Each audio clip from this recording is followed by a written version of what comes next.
कैसे हैं आप लोग। आपका हार्दिक स्वागत है हमारे YouTube चैनल में। तो देखिए आज यहाँ पर हम बात करने वाले हैं लैब असिस्टेंट जो यहाँ पर सहायक प्रयोगशाला जो यहाँ पर इसकी भर्ती होनी है। इसका एग्ज़ाम होना है यहाँ पर सितंबर अक्टूबर में। तो उसके लिए यहाँ पर कुछ इंपॉर्टेंट क्वेश्चंस हैं जो साइंस से रिलेटेड हैं। इसमें जो है केमिस्ट्री के भी कुछ क्वेश्चन आपको यहाँ पर देखने को मिलेंगे आज, और कुछ यहाँ पर जूलॉजी और बॉटनी से भी। तो देखिए यहाँ पर बात करते हैं पहले क्वेश्चन पर। तो आज यहाँ पर हम डीपली समझेंगे, पूरे यहाँ पर जो आंसर होगा उसको समझेंगे, और एक क्वेश्चन से आपके जो है 4 या 5 क्वेश्चन यहाँ पर तैयार होने वाले हैं। तो आपको बने रहना है हमारे साथ, और वीडियो पसंद आएगा तो वीडियो को लाइक कर देना है। चैनल अभी तक सब्सक्राइब नहीं किया, चैनल को भी आप सब्सक्राइब कर लें, क्योंकि यहाँ पर डेली इस तरह के वीडियोज़ आपको देखने को मिलते हैं। पहला क्वेश्चन यहाँ पर आज है, तो बात करते हैं पहले क्वेश्चन की ओर। यहाँ पर आपसे पूछा गया कि निम्न में से कौन सा पॉलीएमाइड है। देखिए पॉलीएमाइड की बात हो रही है, और ये केमिस्ट्री से रिलेटेड क्वेश्चन है, और यहाँ पर आपको बताना है। देखिए 4 ऑप्शन दे रखे हैं, तो पॉलीएमाइड कौन सा है, इन चारों में से आपको बताना है। देखिए पहला इसका जो राइट आंसर होगा ऑप्शन नंबर सी है, नाइलॉन 6 यहाँ पर जो है बिल्कुल राइट आंसर हो जाएगा। देखिए नाइलॉन 6 एक पॉलीएमाइड है, और इसका निर्माण जो होता है एडिपिक अम्ल। देखिए आपको मैं क्या बता रहा हूँ, एडिपिक अम्ल यानी कि एडिपिक एसिड और हेक्सामेथिलीन डाइएमीन के संघनन द्वारा होता है। तो आपको याद रखें किस किस के द्वारा होता है, एडिपिक अम्ल यानी कि adipic acid and hexamine diamine के द्वारा जो है नाइलॉन 6 का एक निर्माण होता है। तो इस तरह हमारा राइट आंसर ऑप्शन सी हो जाएगा यहाँ पर। नेक्स्ट क्वेश्चन देखिए, क्वेश्चन नंबर 2 आपसे यहाँ पर क्या पूछता है।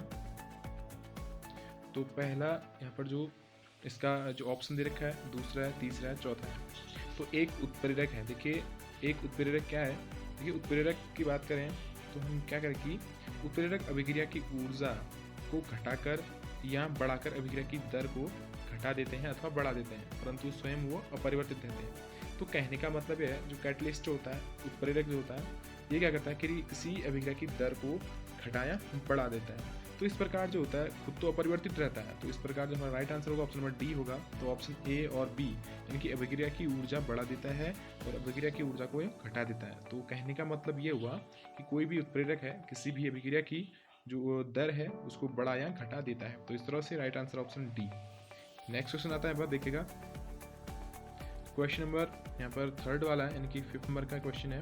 तो यहाँ पर आपसे पूछा गया निम्नलिखित में से कौन अम्लीय है। देखिए आपको यहाँ पर अम्लीय बताना है। क्वेश्चन नंबर 3rd, तो इसका राइट आंसर आपको देखिए, तो ऑप्शन सी की बात करें यहाँ पर बिल्कुल राइट आंसर होगा सी। आप देखिए कैसे कह रहे हैं आप लोग। देखिए अधातु के ऑक्साइड जैसे SiO2 है, ये एक अम्लीय होते हैं, और Si क्या है, एक अधातु है, यानी कि Si क्या है, सिलिकॉन एक अधातु है। जबकि अन्य जो होते हैं सोडियम है, देखिए आपको यहाँ पर दिखा के बताता हूँ, सोडियम हो गया, मैग्नीशियम हो गया, और यहाँ पर Fe हो गया। तो ये क्या होते हैं, एक धातुएं हैं जिनके ऑक्साइड जो होते हैं क्षारीय होते हैं। तो इस तरह से आप समझ सकते हैं इनके ऑक्साइड क्या होते हैं, क्षारीय होते हैं। तो इस राइट आंसर ऑप्शन हमारे यहाँ पर सी वाला बिल्कुल राइट आंसर है। देखिए Si यहाँ पर जो है खुद एक क्या है कि आप समझ सकते हैं अधातु है, तो आप इस तरह से समझ सकते हैं। तो राइट आंसर ऑप्शन सी यहाँ पर बिल्कुल सही जाएगा। तो नेक्स्ट क्वेश्चन देखिए, आप यहाँ पर पूछा गया आपसे, तो क्वेश्चन को समझते पहले। यहाँ पर है एक हीमोफिलिक स्त्री एक सामान्य पुरुष से विवाह करती है तब क्या होता है। तो ऑप्शन ए कहता है सभी संतति समान होगी और सभी पुत्र हीमोफिलिक होंगे। ऑप्शन सी कहता है सभी पुत्रियां हीमोफिलिक होंगी, और ऑप्शन डी कहता है 50% पुत्रियां हीमोफिलिक होंगी। तो कहने का मतलब ये है एक हीमोफिलिक स्त्री है, एक सामान्य पुरुष से उसकी क्या होती है, शादी हो जाती है, यानी कि विवाह हो जाता है। तो क्या होगा, जो उनसे जो संतान उत्पन्न होगी तो उसमें जो हीमोफिलिक है उसका कैसा वहाँ पर प्रभाव रहेगा। तो कहने का मतलब आप इसे समझ सकते हैं। तो इसका राइट आंसर देखिए बी की बात करें बिल्कुल सही है, सभी पुत्र जो होते हैं हीमोफिलिक होंगे। तो यहाँ पर जो राइट आंसर है ऑप्शन नंबर बी बिल्कुल होगा। देखिए यदि हीमोफिलिक स्त्री है तो एक सामान्य पुरुष से विवाह करती है, तब जो सभी पुत्र होंगे हीमोफीलिया से ग्रस्त होंगे, जबकि पुत्रियां वाहक होंगी। तो आप इसे समझ सकते हैं। तो राइट आंसर ऑप्शन नंबर हमारा बी वाला राइट आंसर है, बी वाला सही है। नेक्स्ट क्वेश्चन देखिए, अग्र महाशिराएं रुधिर को क्या करती हैं। तो इस तरह से क्वेश्चन बन रहा है यहाँ पर। तो अग्र महाशिराएं रुधिर को क्या करती हैं 52। तो देखिए ज़्यादा ऑप्शन हम नहीं पढ़ेंगे यहाँ पर। तो राइट आंसर पर यहाँ पर क्लिक करते हैं। तो तो राइट आंसर ऑप्शन ए है, शरीर से दाहिनी आलिंद में पहुंच जाती है। तो क्या करती है ये, जो शरीर से रुधिर को क्या करती है, दाहिने आलिंद में पहुंचाती है। तो राइट आंसर ऑप्शन ए बिल्कुल सही हो जाएगा।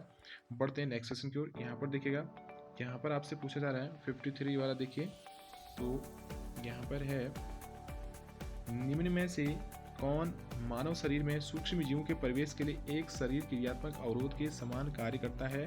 तो इस तरह से क्वेश्चन है, इसका राइट आंसर होगा, तो होगा आपसे हमारा 53 का ऑप्शन नंबर बी, बिल्कुल राइट आंसर है ऑप्शन बी। तो राइट आंसर ऑप्शन बी हो जाएगा। देखिए क्या होता है, उदर में अस्यल जो होता है अम्ल, मुख में लार, आंखों में आंसू, सभी ये जो होते हैं शरीर क्रियात्मक अवरोध या रासायनिक अवरोध हैं, जो शरीर में जो सूक्ष्म जीवों की वृद्धि को रोक देते हैं। और आंसू में देखिए लाइसोजाइम एंजाइम पाया जाता है। तो याद रखें, आंसू में जो होता है, जो आंसू होते हैं हमारे, इसमें कौन सा एंजाइम पाया जाता है, इस तरह से क्वेश्चन बन सकता है। तो आंसू में जो होता है लाइसोजाइम एंजाइम पाया जाता है। ये पॉइंट आपको याद रखना इंपॉर्टेंट है, लाइसोजाइम एंजाइम, जो अभी तक पता नहीं था तो इसको आप याद रख सकते हैं। तो कौन सा एंजाइम पाया जाता है, लाइसोजाइम एंजाइम पाया जाता है, जो होता है जीवाणुवी कोशिका वृद्धि नष्ट करके नेत्र को सुरक्षित रखता है। तो आप समझ सकते हैं, तो लाइसोजाइम एंजाइम पाया जाता है आंसू में। तो right answer option number B बिल्कुल सही जाएगा। नेक्स्ट क्वेश्चन देखिए, भारत स्टेज उत्सर्जन मानक किसे संदर्भित करते हैं। तो इस तरह से क्वेश्चन यहाँ पर, इसका राइट आंसर बताइएगा आप। भारत स्टेज उत्सर्जन मानक किसे संदर्भित करते हैं, क्वेश्चन नंबर 54। देखिए इसका राइट आंसर ऑप्शन ए है, वाहनों से होने वाले प्रदूषण, यहाँ पर बिल्कुल सही हो जाएगा। तो क्या होता है, भारत स्टेज उत्सर्जन मानक वाहनों से जो होता है होने वाले जो वायु प्रदूषण या निर्गत धुएं में जो प्रदूषकों के स्वीकृत मानक स्तर को यहाँ पर संदर्भित करता है। और इसका प्रयोग जो होता है मोटर वाहनों या अन्य वाहनों से होने वाले जो प्रदूषण को ये क्या करता है, विनियमित करने के लिए किया जाता है। तो इस तरह से आप समझ सकते हैं। तो राइट आंसर ऑप्शन नंबर हमारा ए वाला हो जाएगा। Next question 55। तो इस तरह से क्वेश्चन यहाँ पर है, निषेचन के दौरान परागण से निकलने वाली पराग नलिका सामान्यतः कहाँ से बीजांड में प्रवेश करती है। तो इम्पोर्टेंट क्वेश्चन है, तो आपको इसको बताना है। देखिए इसका राइट आंसर ऑप्शन बी होगा, बीजांड द्वार। क्या होता है, जैसे निषेचन के दौरान जो है ना, प्राय जो होता है, जो परागण है, परागण जो पराग नलिका बीजांड में बीजांड द्वार की तरफ से प्रवेश करके नर यौगिकों को मुक्त करती है। और ऐसा बीजांड द्वार की ओर उपस्थित अंड उपकरण के तंतु जो समुच्चयों के रासायनिक उद्दीपन उत्पन्न करने के कारण है। और इन उद्दीपनों के कारण जो होता है पराग नलिका रसायनानुवर्तन गति दर्शाती है। तो रसायनानुवर्तन गति दर्शाती है ये पराग नलिका। तो right answer option number B यहाँ पर सही है, बी सही है, बीजांड द्वार। नेक्स्ट क्वेश्चन देखिए, तो यहाँ पर है, निम्न में गैर परंपरागत ऊर्जा का स्रोत है। तो कौन है गैर परंपरागत ऊर्जा का स्रोत, 56। देखिए राइट आंसर की बात करें, ऑप्शन यहाँ पर ए होगा, सौर ऊर्जा। देखिए जो सौर ऊर्जा गैर परंपरागत ऊर्जा का स्रोत है, क्योंकि यह जो होता है अक्षय या प्रदूषित जो अक्षय एवं प्रदूषण रहित ऊर्जा स्रोत है। और अन्य विकल्प अगर बात करें तो परंपरागत एवं जीवाश्म ईंधनों के स्रोत हैं। तो इस तरह से right answer option number A वाला हो जाएगा, सौर ऊर्जा। यहाँ पर बिल्कुल राइट आंसर है सौर ऊर्जा। तो राइट आंसर ऑप्शन ए बिल्कुल सही है। नेक्स्ट क्वेश्चन देखिए, यहाँ पर बढ़ते हैं। निम्न में से देखिए ये तो हो गया है, तो यहाँ पर एक क्वेश्चन आता है, इम्पोर्टेंट है, हाथी पाँव उत्पन्न करने वाला जीव किसके अंतर्गत आता है। तो इम्पोर्टेंट है, तो हाथी पाँव उत्पन्न करने वाला जीव किसके अंतर्गत आता है, क्वेश्चन नंबर 57। तो देखिए इसका राइट आंसर होगा ऑप्शन नंबर ए, इम्पोर्टेंट है। तो एस्केली हेलमिंथीज यहाँ पर बिल्कुल सही होगा। देखिए क्या होता है, जो हाथी पाँव होता है इलेफेंथेसिस कहते हैं जिसको, इलेफेंथेसिस ये होता है रोग जो होता है, ये रोग जो होता है, जो हाथी पाँव रोग होता है, ये वुचूरिया बैंक्रॉफ्टी ये कृमि के द्वारा उत्पन्न होता है। तो आपने समझा होगा, जो हाथी पाँव रोग है वुचूरिया बैंक्रॉफ्टी, यहाँ पर सही होगा, आपको याद रखना है, वुचूरिया बैंक्रॉफ्टी के द्वारा ये उत्पन्न होता है। और यह जो होता है किस संघ के अंदर, इसका फाइलम क्या होता है, तो एस्केली हेलमिंथीज इसका फाइलम होता है। ये एस्केल हेलमिंथीज का सदस्य होता है और यह मानवों का एक अंतःपरजीवी है, जो आप समझ सकते हैं। और जो लसिका तंत्र में रहता है, तो आप ध्यान रखें, तो कहाँ पर रहता है, लसिका तंत्र में रहता है। इंपॉर्टेंट क्वेश्चन है। नेक्स्ट क्वेश्चन देखिए, क्वेश्चन नंबर यहाँ पर आता है 58। मोनार्क तितलियों के इनके शिकारियों द्वारा अत्यधिक अप्रिय होने का कारण क्या है। तो इस इंपॉर्टेंट क्वेश्चन है, तो इस तरह से आप बन सकता है। तो यहाँ पर देखिएगा, मोनार्क की तितलियों के इनके शिकारियों द्वारा अत्यधिक अप्रिय होने का कारण क्या है, क्वेश्चन 58। तो right answer option number B, इनके शरीर में जो होते हैं उपस्थित विशिष्ट रसायन। तो इस तरह से ऑप्शन बी हमारा सही होगा। अब देखिए मोनार्क तितली जो होती है ना, शिकारी के शरीर में विशेष रसायन उपस्थित होते हैं जो इनके परभक्षियों को बीमार कर सकते हैं। तो एवं आप समझ सकते हैं यह एक अरुचिकर गंध को उत्पन्न करते हैं, अतः शिकारी प्रायः इस तितली को खाना पसंद नहीं करते हैं। इस रसायन को यह जो है तितलियां अपने जो कैटरपिलर अवस्था में जहरीली दुग्ध, तो देखिए क्या कह रहा है, जहरीली दुग्ध खरपतवार घास खाने से पैदा करती हैं। तो आप इसे समझते हैं जो ऐसा जहर है कैसा पैदा करती हैं, जो खरपतवार घास खाने से पैदा करते हैं। तो इस तरह से right answer option number B हमारा बिल्कुल राइट आंसर होगा। तो देखिए मोनार्क तितलियों के बारे में बात हो रही है, भाई किसको अपनी जान प्यारी नहीं है, तो इस तरह से कौन खाएगा इसको। नेक्स्ट देखिए 59, तो इस तरह से राइट आंसर ऑप्शन नंबर आपको बताना है क्वेश्चन पढ़ के। तो देखिए यहाँ पर है 59 क्वेश्चन आपसे पूछा जा रहा है, मनुष्य के मस्तिष्क का कौन सा भाग शरीर के ताप का नियंत्रण करता है। तो इस तरह से क्वेश्चन इंपोर्टेंट है, अब आपको बताना है। देखिए क्या होता है, ऑप्शन सी की बात करें हाइपोथैलेमस, यहाँ पर बिल्कुल सही है। जो हाइपोथैलेमस होता है ना, ये जो होता है हमारे मस्तिष्क का भाग होता है, और जो होता है ये टेम्परेचर पर कंट्रोल करता है, यानी कि टेम्परेचर पर नियंत्रण करता है। तो राइट आंसर ऑप्शन सी होगा। अब अगर आप जानना चाहें तो डीपली इसको समझ लेते हैं। देखिए क्या होता है, अग्र मस्तिष्क का डाइएनेसिफेलॉन का ये हाइपोथैलेमस जो होता है, अब देखिए इसी का यही टेम्परेचर ही नहीं है, मतलब और काम भी करने वाला हुआ। तो भूख, देखिए कभी कभी भूख लग जाती है, तो कभी तो क्या डेली लगती है। प्यास, थकान, नींद, शरीर का टेम्परेचर, इन पर जो होता है इसी का नियंत्रण होता है, और आदि क्रियाओं का ये नियमन और नियंत्रण करता है। देखिए यह जो है पश्चिम पीयूष ग्रंथि द्वारा स्रावित हार्मोनों का भी संश्लेषण करता है। तो ये पॉइंट आपको याद रखने हैं। तो ऐसा ही इसका नहीं है कि ये टेम्परेचर को ही नियंत्रण करता है, और चीज़ें भी हैं, तो आप समझ सकते हैं। तो राइट आंसर ऑप्शन सी हो जाएगा, हाइपोथैलेमस।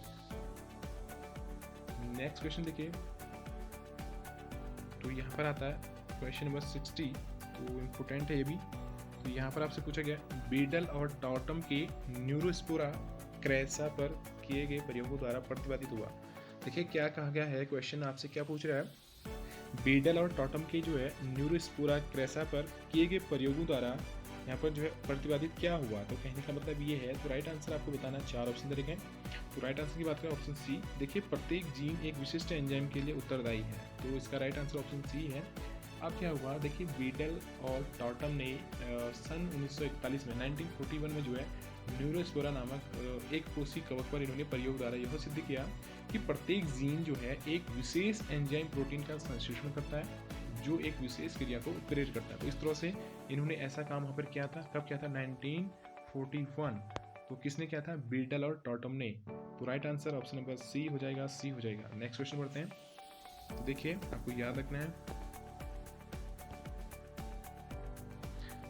तो यहाँ पर देखिए नेक्स्ट क्वेश्चन आता है, निम्न में से प्लाज्मा झिल्ली के विषय में असत्य कथन कौन सा है। देखिए आपको यहाँ पर बताना है प्लाज्मा झिल्ली के बारे में। तो यहाँ पर हम पढ़ लेते हैं, ये तो पढ़ना ही पड़ेगा। तो यहाँ पर है पहला ऑप्शन क्या कहते हैं, ध्यान से देखिएगा इसको। पहला ऑप्शन कहता है विभिन्न प्रकार की कोशिकाओं में प्रोटीन व लिपिड का अनुपात बहुत अधिक भिन्न भिन्न पाया जाता है। दूसरा कहता है मनुष्य की आरबीसी की झिल्ली में 52% प्रोटीन और 40% लिपिड होते हैं। नेक्स्ट कहता है आंतरिक प्रोटीन कला की आंतरिक सतह पर ही उपस्थित होता है। ऑप्शन डी कहता है लिपिड का अग्रसिरा जल से नहीं होता है। देखिए इस तरह से इंपोर्टेंट क्वेश्चन है, तो आपको बताना है। तो इसका राइट आंसर का 61 का ऑप्शन सी बिल्कुल सही है। आंतरिक प्रोटीन कला की आंतरिक सतह पर ही उपस्थित होती है। तो इस तरह से ऑप्शन सी बिल्कुल सही हो जाएगा।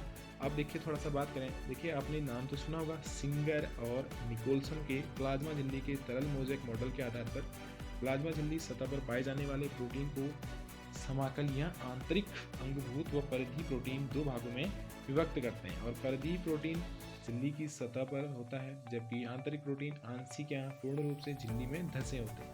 तो इस तरह से राइट आंसर ऑप्शन सी हो जाएगा, सी हो जाएगा। नेक्स्ट क्वेश्चन देखिए, इंपोर्टेंट है ये भी। तो राइट आंसर इसका बताना है आपको, एडीएच का कार्य करता है। तो बताना है आपको एडीएच कार्य करता है। Right answer question number 62। देखिए राइट आंसर की बात करें ऑप्शन ए हो जाएगा, क्या करता है वृक्क की संग्राहक नलिकाओं पर। तो राइट आंसर ऑप्शन ए। देखिए क्या होता है, जो जल का अधिकांश भाग है ना, वृक्कों के नेफ्रॉन में पश्च पीयूष ग्रंथि द्वारा स्रावित एंटी डायूरेटिक हार्मोन, यानी कि एडीएच का अगर आपसे कभी फुल फॉर्म पूछा जाए तो आप क्या करेंगे, यहाँ पर एंटी डायूरेटिक हार्मोन के प्रभाव से दूरस्थ कुंडलित नलिका एवं संग्राहक नलिकाओं में पुनः क्या होता है, अवशोषित हो जाता है और इसके कारण जो होता है निस्यंदन से जल की 99% मात्रा पुनः अवशोषित हो जाती है और फिर क्या होता है, रुधिर में वापस शामिल हो जाती है। तो इस तरह से राइट आंसर ऑप्शन ए हो जाएगा यहाँ पर, ऑप्शन ए। तो एडीएस का फुल फॉर्म हमने आपको बता दिया, तो आप समझ सकते हैं। नेक्स्ट क्वेश्चन देखिए 63 का, यहाँ पर क्या है, ऑक्सीटोसिन का स्रावण कहाँ से होता है। 63 देखिए ऑप्शन सी की बात करें, पिट्यूटरी यहाँ पर बिल्कुल राइट आंसर होगा। देखिए पिट्यूटरी या इसे आप पीयूष ग्रंथि भी कह सकते हैं, तो इसका नाम अगर कहीं पे अलग अलग आए तो आप कंफ्यूज ना हो। तो पिट्यूटरी को ही पीयूष ग्रंथि की पश्चपाली ऑक्सीटोसिन हार्मोन का स्रावण करती है और यह हार्मोन जो होता है शिशु के जन्म के समय गर्भाशय की पेशियों में संकुचन प्रेरित करके प्रसव पीड़ा उत्पन्न करता है और प्रसव पश्चात दुग्ध स्रावण में यह सहायक होता है। तो इस तरह से राइट आंसर ऑप्शन सी हो जाएगा हमारा। तो आपने इसके वो भी पढ़ लिया क्या इनका नाम होता है। नेक्स्ट क्वेश्चन देखिए 64 की बात करें, यहाँ पर पर्यावरणीय कारकों में सर्वाधिक पारिस्थितिकी रूप से महत्वपूर्ण कारक है। देखिए इसका राइट आंसर 64, तो ऑप्शन डी की बात करें, यहाँ पर जो प्रकाश है बिल्कुल सही हो जाएगा। अब देखिए क्या होता है, सूर्य के प्रकाश की तीव्रता और अवधि सबसे अधिक महत्वपूर्ण पर्यावरणीय कारक है और प्रकाश की उपलब्धता, तापमान, मृदा का संगठन और जल की प्रवस्था को निर्धारित करता है और इसी कारण जो होता है प्रकाश की प्रचुरता वाले भूमध्य क्षेत्रों में जो होता है उत्पादकता सर्वाधिक होती है, जबकि प्रकाश की लगभग अनुपस्थिति वाले ध्रुवीय क्षेत्रों में अगर बात करें तापमान जो होता है उसका टेम्परेचर होता है 0 से -50 डिग्री सेंटीग्रेड से भी कम होता है और उत्पादकता तो वहाँ नगण्य होती है। भाई टेम्परेचर वहाँ ऐसा है तो कैसे वहाँ पर उत्पादकता हो सकती है। राइट आंसर ऑप्शन डी हो जाएगा, डी हो जाएगा। नेक्स्ट क्वेश्चन देखिए, तो असत्य विकल्प चुनिए, आपसे पूछा जा रहा है यहाँ पर, तो आपको बताना है। देखिए माइकोप्लाज्मा सबसे छोटी कोशिका है, जीवाणु 3 से 5 माइक्रोमीटर के होते हैं। नेक्स्ट कहता है शुतुरमुर्ग का अंडा सबसे बड़ी कोशिका होती है। ऑप्शन डी कहता है तंत्रिका कोशिका सबसे छोटी कोशिका होती है। तो इस तरह से आपको यहाँ पर जो असत्य विकल्प चुनना है क्वेश्चन 65, तो ऑप्शन डी यहाँ पर सही हो जाएगा। क्या है, तंत्रिका कोशिकाएं सबसे छोटी कोशिका होती हैं, ऑप्शन डी ये असत्य है।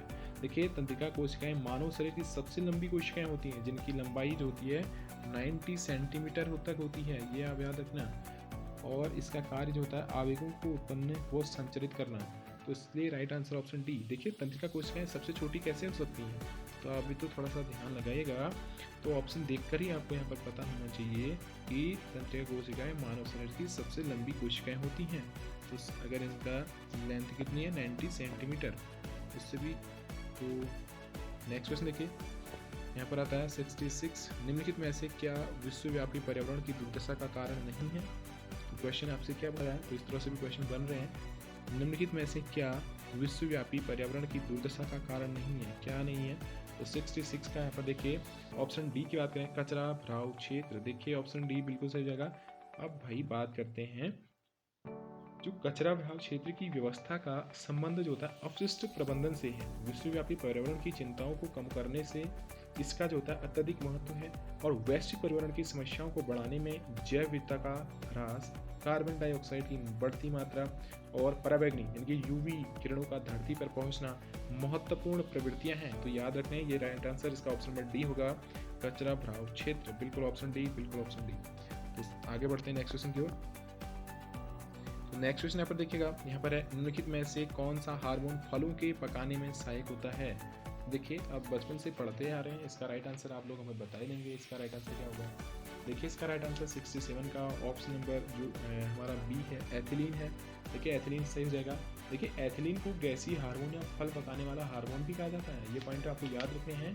जो एथिलीन है ना, इसको जो है आप जो है गैसीय हार्मोन भी कहते हैं, गैसीय हार्मोन के नाम से भी इसको जाना जाता है। क्वेश्चन आया था एक बार, और क्योंकि इसका उपयोग जो होता है फलों को पकाने में किया जाता है और ये क्या है वृद्धि निरोधक हार्मोन है, ये पॉइंट आपको याद रखना है।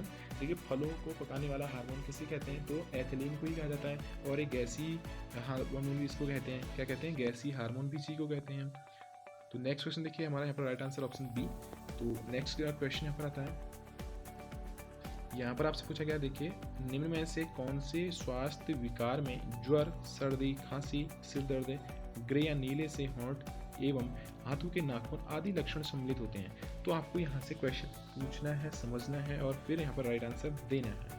तो देखिए 69 की बात करें, ऑप्शन सी की बात करें, निमोनिया यहाँ पर इसका जो है बिल्कुल राइट आंसर होगा। तो किसके लक्षण होते हैं, निमोनिया के होते हैं भाई। देखिए निमोनिया के लक्षणों में जो होता है ज्वर तो भाई सर्दी भी है, खांसी भी है, सिर दर्द होता ही है, ये चीज़ें सम्मिलित होती हैं इस निमोनिया में। और गंभीर स्थितियों में बात करें, होंठ एवं अंगुलियों के नाखून ग्रे से या नीले रंग के ये हो जाते हैं और यह रोग जो होता है, अब देखिए इम्पोर्टेंट आपको मैं यहाँ पर एक बात बताने वाला हूँ। अब यह रोग होता किसके कारण है? तो किसके कारण होता है? जीवाणु के द्वारा होता है। ठीक, किसके द्वारा होता है? जीवाणु के द्वारा होता है। अब आप मुझे बताइए उस जीवाणु का नाम क्या है कमेंट में। उस जीवाणु का नाम है स्ट्रेप्टोकोकस निमोनी। क्या कहते हैं उसको? स्ट्रेप्टोकोकस निमोनी कहते हैं। स्ट्रेप्टोकोकस निमोनी उसे कहा जाता है और इसके द्वारा होता है। और फेफड़ों का एक गंभीर रोग है। इस रोग में जो होता है लसिका और श्लेष्म में श्वसनिया और श्वसनिकाओं में एकत्रित हो जाते हैं। इसके परिणाम स्वरूप क्या होता है? फेफड़े में गैसों के आदान प्रदान हेतु प्रस्थि क्षेत्रफल कम हो जाता है और फिर जो होता है यहाँ पर दिक्कत होने लगती है। तो राइट आंसर ऑप्शन नंबर हमारा निमोनिया हो जाएगा। नेक्स्ट क्वेश्चन देखिए, तो समझ आया तो ठीक है। नेक्स्ट क्वेश्चन यहाँ पर आता है, एक लिंगासी पादप में कृत्रिम परागण करते समय निम्न में से कौन से पद आवश्यक हैं? तो यहाँ पर आपको बताना है। तो यहाँ पर देखिए एक लिंगाश्रयी या एक लिंगी पादप में विपुंसन की आवश्यकता नहीं होती है। तो राइट आंसर ऑप्शन सी है यहाँ पर। तो क्या करें हम लोग, एक लिंगाश्रयी या एक लिंगी जो पादप में विपुंसन देखिए की आवश्यकता नहीं होती है। किसी द्विलिंगी पादप पुष्प के नर जननांगों इनके संपूर्ण पुंकेसर या केवल परागकोश को उनके परिपक्वन से पहले ही हटा देने की प्रक्रिया जो होती है विपुंसन कहलाती है। तो विपुंसन की प्रक्रिया पुष्प के स्वर्ण परागण को रोकने के लिए की जाती है। तो राइट आंसर ऑप्शन सी हो जाएगा, सी हो जाएगा विपुंसन। नेक्स्ट क्वेश्चन देखिए, पुष्पों के वे भाग जो नर और मादा युग्मक उत्पन्न करते हैं। अब आपको यहाँ पर बताना है इसका राइट आंसर क्या होगा।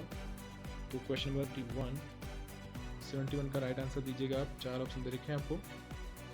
तो इसका जो होगा 71 का, देखिए इसका ऑप्शन सी है, परागकोश और अंडाशय। बिल्कुल राइट आंसर ऑप्शन सी। देखिए पुष्प के पुंकेसर का जो यहाँ पर है फूला हुआ ऊपरी भाग परागकोश कहलाता है। क्या कहते हैं उसे? परागकोश कहता है। और जिसमें जो होता है लघु बीजाणु धान्यों में लघु बीजाणु जनन द्वारा लघु बीजाणु या परागकण बनते हैं। इस परागकण में उपस्थित जनन केंद्रक अंकुरण के पश्चात पराग नलिका में 2 अगुणित नर युग्मों का निर्माण करता है। और पुष्प के जो स्त्री केसर होते हैं, लेकिन मादा जननांग में फूले हुए आधारी भाग अंडाशय में देखिए आपने पढ़ा होगा गुरु बीजाणु जनन द्वारा गुरु बीजाणु या भ्रूण कोश का निर्माण होता है और जिसमें एक अगुणित अंड कोशिका या मादा युग्मक उपस्थित होता है। तो आप लोग समझ सकते हैं। तो राइट आंसर ऑप्शन सी हो जाएगा, सी हो जाएगा। नेक्स्ट क्वेश्चन देखिए, तो फटाफट पढ़ते हैं आगे क्यों। तो यह वाला क्वेश्चन तो यहाँ पर सही नहीं दिखाई दे रहा है। नेक्स्ट क्वेश्चन 73 की बात करें, गेहूं में कठोर तना किसके द्वारा अप्राथमिकता दर्शाता है? यहाँ पर देखिए आपको बताना है 73। तो ऑप्शन डी यहाँ पर है, स्टेम सॉफ्लाई बिल्कुल सही होगा। तो क्या होता है, गेहूं के जो तने के मोटे या कठोर होने पर जो स्टेम सॉफ्लाई पीड़क द्वारा यह पादप भोजन हेतु अस्वीकार्य कर दिया जाता है और इस प्रकार उक्त कार्य की लक्षण के कारण पोषक फसल वाले पादपों में इस कीट के प्रति प्रतिरोधकता उत्पन्न की जा सकती है। तो ऑप्शन डी क्या है? Stem sawfly. अब देखिए इंपॉर्टेंट क्वेश्चन यहाँ पर आ रहा है और सभी को पता भी है, CFC का पूरा नाम क्या है? CFC तो कब से पढ़ते आ रहे हैं, क्या कहते हैं? क्लोरोफ्लोरोकार्बन है। ऑप्शन नंबर यहाँ पर हमारा जो होगा ऑप्शन नंबर आप मुझे बताएंगे, chlorofluorocarbon, option A. Next question देखिए, केंचुए की क्लोरिकोबाउन कोशिकाएं कशेरुकी में के किस अंग के समान होती है? राइट आंसर आपको बताना है इसका 75। तो ऑप्शन नंबर ए वाला देखिए यकृत के। तो क्या होता है, यकृत के यहाँ पर सही है। देखिए केंचुए की जो क्लोरिकोजन कोशिकाएं कशेरुकियों के यकृत के समान होती हैं और ये उत्सर्जन में सहायक होती हैं। नेक्स्ट देखिए, तो ये वाला तो इतना ही है भाई, कोई नहीं। तो देखिए आज हमने यहाँ पर कुछ इंपॉर्टेंट क्वेश्चन पर डिस्कस की जो इंपॉर्टेंट थे आगामी एग्जाम के लिए। और आप लोग कह रहे थे कि प्रयोगशाला सहायक का एग्ज़ाम कब है, तो परीक्षा कैलेंडर आप लोगों ने शायद नहीं देखा होगा। जिसने देख लिया तो ठीक ही है। तो ये सितंबर अक्टूबर में एग्ज़ाम हो जाएगा। तो आप लोग जो है बने रहें और अपनी तैयारी बरकरार रखें। जिन लोगों को लैब असिस्टेंट बनना है, और यहाँ पर जो है डेली आपको इस तरह के वीडियोस आपको पूरी डिटेल के साथ दिए जाते हैं। देखिए हमने एक क्वेश्चन के साथ बहुत से क्वेश्चन तैयार किए। ऐसा नहीं कि पूरे हम लोग सीधे MCQ पर ध्यान दे रहे हैं, तो पूरे आंसर पर डिटेल से आपको समझाया जा रहा है। तो मिलते हैं एक नई वीडियो के साथ। अभी तक चैनल सब्सक्राइब नहीं किया, आप लोग चैनल को सब्सक्राइब भी कर लें। एक नई वीडियो में फिर आते हैं कुछ इंपॉर्टेंट क्वेश्चन को लेकर। तब तक के लिए ढेर सारी शुभकामनाएं आपको।